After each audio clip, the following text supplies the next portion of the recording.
Would you like to see an X-ray of your soul, an X-ray of your emotional infrastructure? Well, just like the body, today with scans, with X-rays, with different types of technologies, we can see the inner workings of what makes us tick.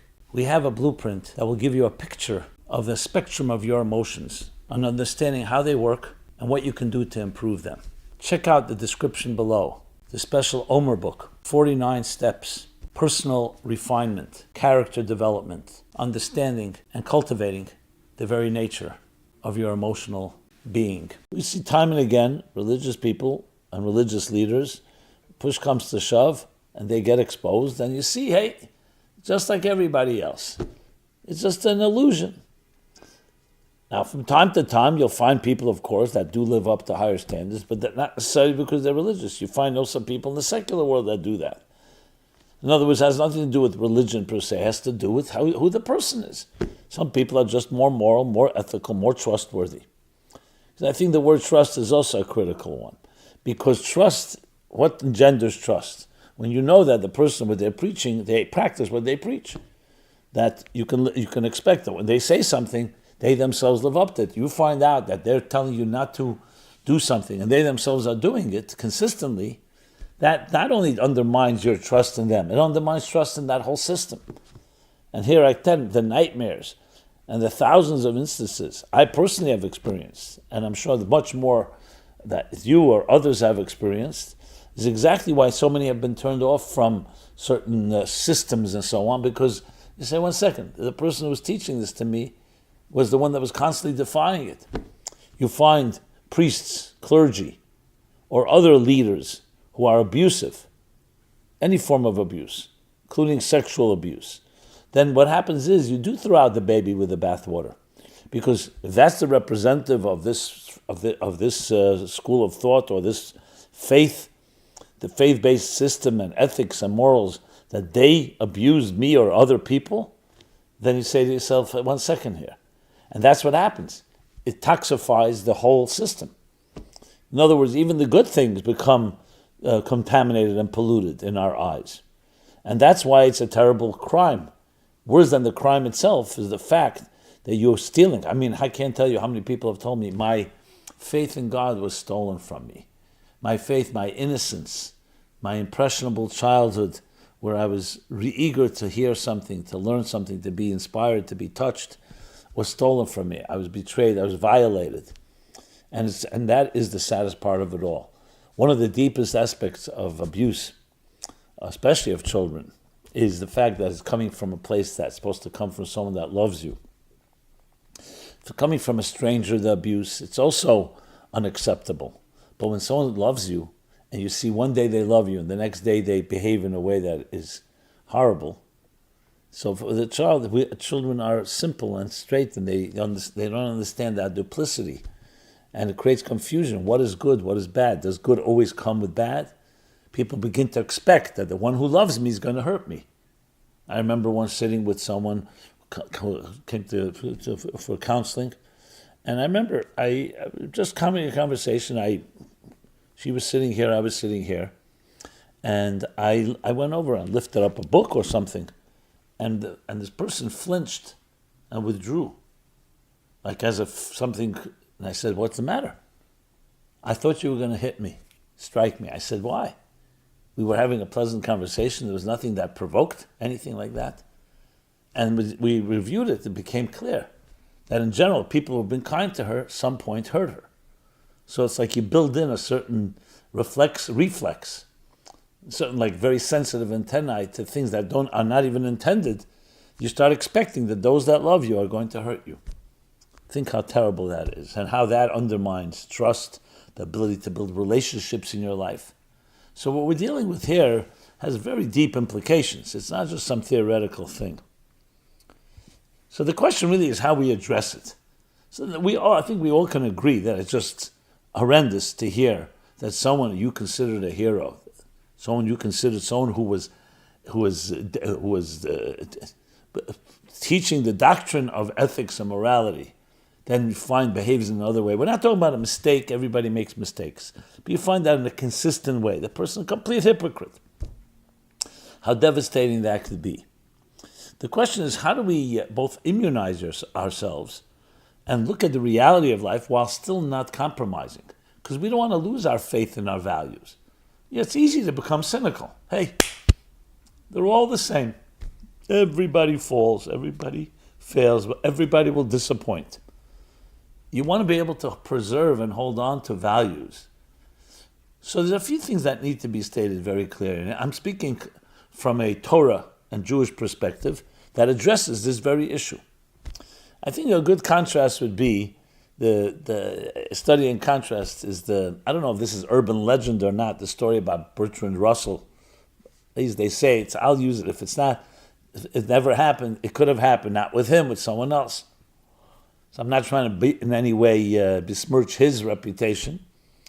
But what they say is that Bertrand Russell once I think he had an affair with a student of his, and the Cambridge, they called him in as, how could you behave? You're a professor of ethics. How could you behave unethically?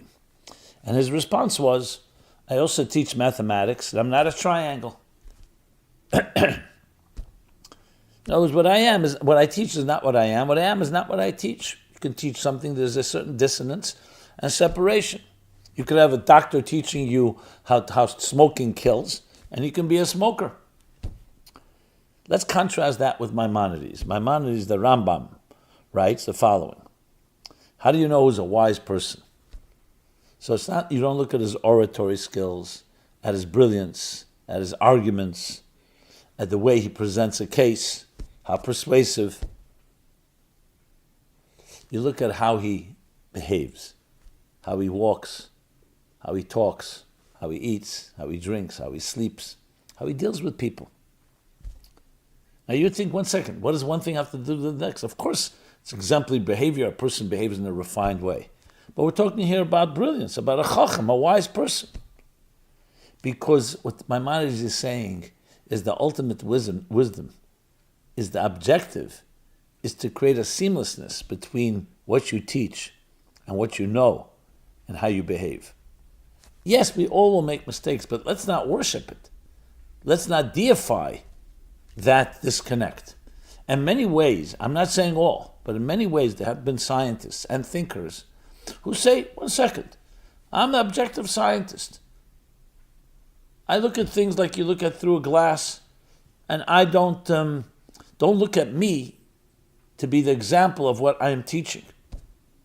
Two separate things. The mind is an academic pursuit, has nothing to do with the way I behave.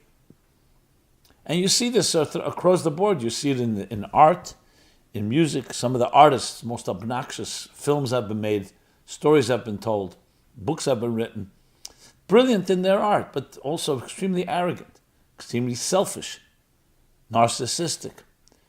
So, okay, when it comes to art and other things, when you create a beautiful piece of art, then you find out this person's just a lowlife. Does it in some way compromise their art? So that already, you can argue the point. I feel yes, because you'd like to believe the person creating art has that standard and they're looking to live up to it. But I can understand that someone can be genius and create a beautiful art and beautiful music, and they themselves are not a piece of art and not a piece of music.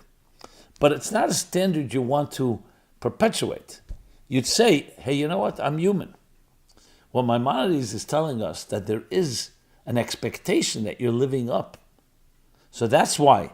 No, you're not going to be proud of the fact that because I'm not just because I teach mathematics, I'm not a triangle. You're not going to be proud of the fact. You'll say the contrary. As a professor of ethics, as a teacher of ethics, I should expect of myself a higher standard. And if I fall, I'll be accountable. I'll be transparent. And I'll say that's part of the lesson I'm teaching you students. You should be accountable. Because at the end of the day, how could you teach morality and not teach accountability? Is morality just an abstract science, an abstract idea? Part of it is accountability. So if the teacher is not being accountable and they don't see ethics as so important, can they really be credible? Can you really hear it from them? So I would say yes, when it comes to real estate or it comes to maybe even art or music, you could make the argument there, You listen to me, I'll give you real estate tips. The fact that I may be arrogant, or I may be obnoxious, or I may be somebody despicable, but at least you're getting those secrets. So there, I think most of us can say, okay, it's still not the optimal, but when it comes to someone teaching you about spirituality, about ethics, about refinement, it would be that person. Part of being refined is that I'm honest. And it could say, where none of us are perfect, but we aspire to that. And I think that would do a tremendous service to all of us. Because again, so many people have been turned off by religion and by different systems when they realize that the teachers, the rabbis, the clergy, the leaders, they're not in any way different than all of us. Maybe they're smarter. They know more. But are they examples of seeking refinement, seeking transcendence? You see a person who is supposed to be teaching these higher standards, and then when it comes down, push comes to shove, what do you find? That person gets down their arms and then they can be just as cruel and hostile and obnoxious as anyone. So you say, where did all the teachings go? What happened? So you want to be able to, a person says, look, I'm not perfect, but this is what we work toward. So that idea of that seamlessness. Now I want to add one more thing that I think is good, important point. Quantum mechanics has already established that the observer affects the observee. There's a word like that.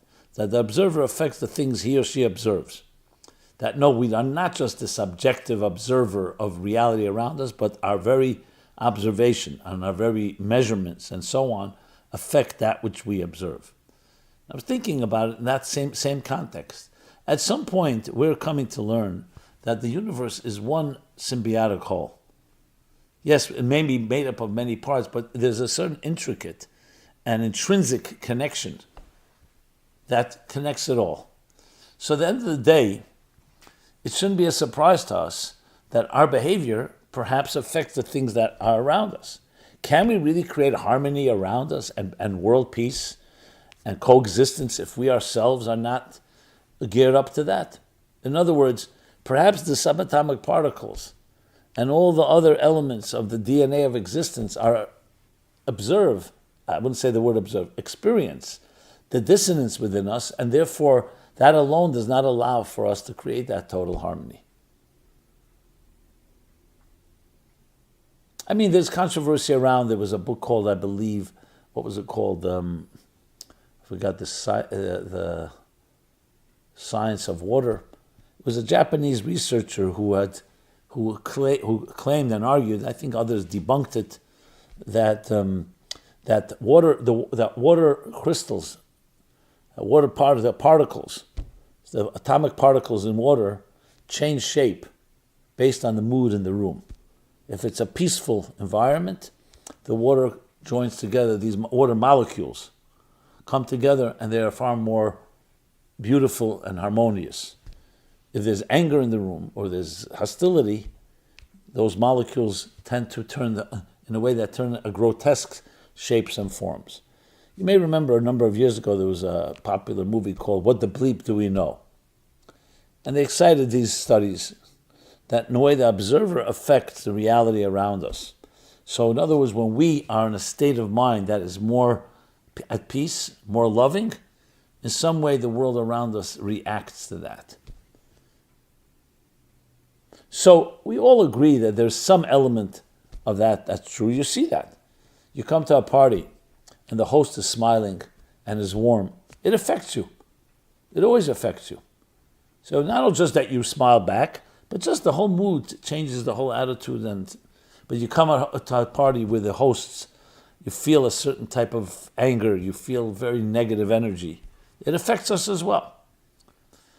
So it's clearly an effect that happens through our own beings. The way we are within will affect that which is outside of us. But coming back to the point, what to do about unethical leaders? Look, frankly, if these are leaders that are being elected, then you have your voice, your power is in your vote. You don't need to elect someone that doesn't live up to the standard.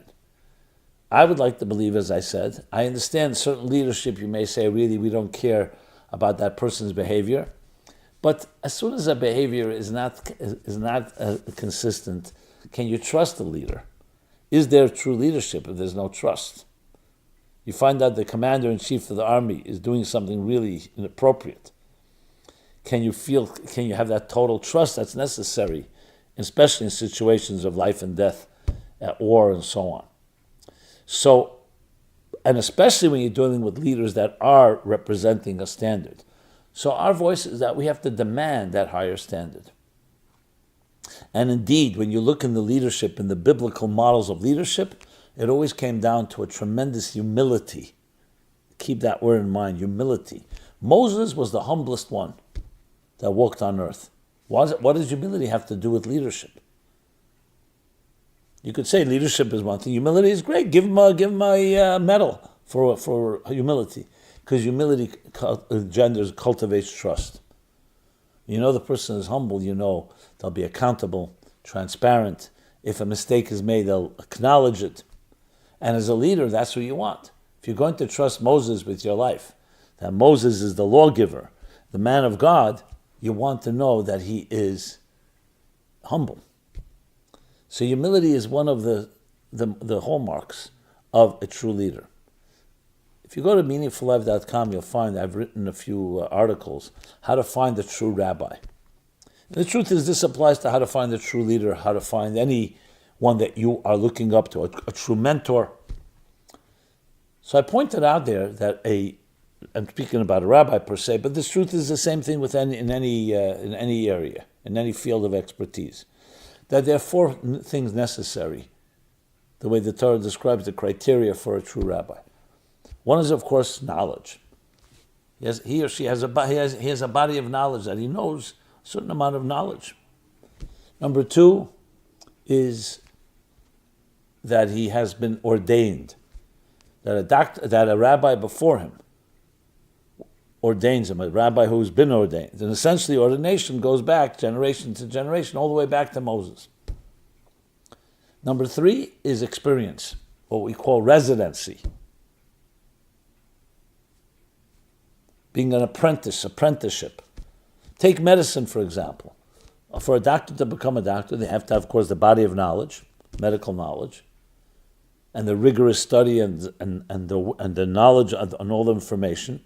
Number two, they need to have a degree, a diploma, where doctors before them and professors are giving this person a stamp of approval. And number three, they need residency. They need experience, and they need experience in the field of medicine that they're going to practice. But there's one more thing. But for sure the most important. The person has reverence for God, for law, for justice, for virtue. You can have all the first three. You can have tremendous amount of knowledge.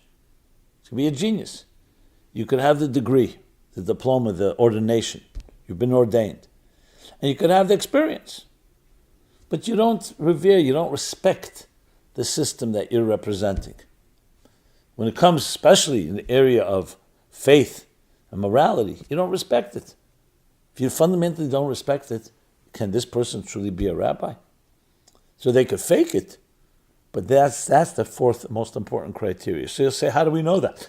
The first three are facts that you can verify. You can verify where he studied. You can verify who ordained the person. Look at their ordination. And you can verify their residency or their apprenticeship that they went through. How do you measure the fourth one? So I gave a simple example, and I'll give it here as well. The example, one of the ways to know. If you hear your rabbi or your so-called moral authority or mentor say something, and what they say sounds to you questionable, something but rubbing you the wrong way, so you're fully entitled, not just entitled, obligated to go over to this individual with respect, because why not? The person is innocent until proven guilty, and say, what is the source of what you just said? Where did you take it from? And you'll find three types of answers. Some will look at you with a condescending attitude. Who are you to ask me? I'm the big authority. And they just won't even give you the time of day. That's how it is, they'll say. Another will say, I don't have a source. I just had a feeling, an instinct, intuition came to me. And the third, the one that is the correct answer, will say, sure. And they share their sources, exactly where they took it from, what precedent, and so on. And then we'll say and add, and I interpreted this precedent a certain way to apply it to this situation. That's my source of why I said what I said. In other words, they will reveal to you the ability to retrace the steps so you'll be able to verify where it came from. The truth is, the scientific method, when it's done correctly, without forgery, in an honest way, is exactly that. Every experiment has to be replicatable, and you have to be able to show how did you get to this place. Which is why you'll find, actually, even in secular law, which is taken from Talmudic law, that when there's a ruling, a verdict by a court, they'll always quote precedent. They're not just going to state something. They'll say in this case versus this, Omaha versus the United States of America, or Roe versus Wade, whatever it may be. This and this is what the judges said. He'll quote. You may find distinctions, but there's always going to be the retracing of steps because that's what knowledge is about. It's accumulative. It's building upon previous knowledge. And a sign of wisdom is your accepting that. It's not that you're a genius. It's that the wisdom is coming because I've seen the wisdom before me. And I'm looking to apply that to my given situation. The greatest compliment you could say in Judaism to someone is not that they're a chacham, a wise person. That's more like a smart aleck. That they're a talmid chacham, a student of wisdom, a student of the wise. You'll always remain a student. You'll always remain that humble state that you're receiving a wisdom greater than yourself. That's what you're looking for. You're not looking for just a brilliant person with the ordination and with experience. You're looking for the person who also reveres and respects that I'm just a channel of a truth greater than myself. Any tinge of ego and arrogance, and that doesn't mean people are humans, they have, but they do everything possible not to allow that to get in the way. And if you see that getting in the way, rest assured that there will be distortions because their own prejudices, their own biases will come into play. Now, there's a lot more that can be said about this, and I will speak about it throughout this week. Wednesday, I have a bigger class on this topic. But I wanted to just lay it out because it's such an important issue. And this is true not only with leaders, it's also how to find a healthy spouse, a soulmate, how to trust an employer or an employee, and so on. It's critical criteria that can help us in any given situation. How do you learn to trust someone? And humility and refinement, and that what they aspire to. Not whether they're perfect. Trust is not built on a perfection, it's built on accountability. And you see they aspire to that. You know that's a person, it's a person, there's honesty, there's integrity, there's sincerity. So I hope this was helpful. And we're here every Sunday live, 3 p.m. Eastern Time, Meaningful Live. If what you heard you enjoyed or felt meaningful, please share this with others. Please subscribe to our growing YouTube channel and our offerings that we have, a weekly newsletter with many great ideas, as well as checking out our website, meaningfullife.com. We have a full array of calendar and a full array of offerings that cover really the entire spectrum of life. This has been Simon Jacobson of Meaningful Life, the Meaningful Life Center, meaningfullife.com. Be well and be blessed. Thank you.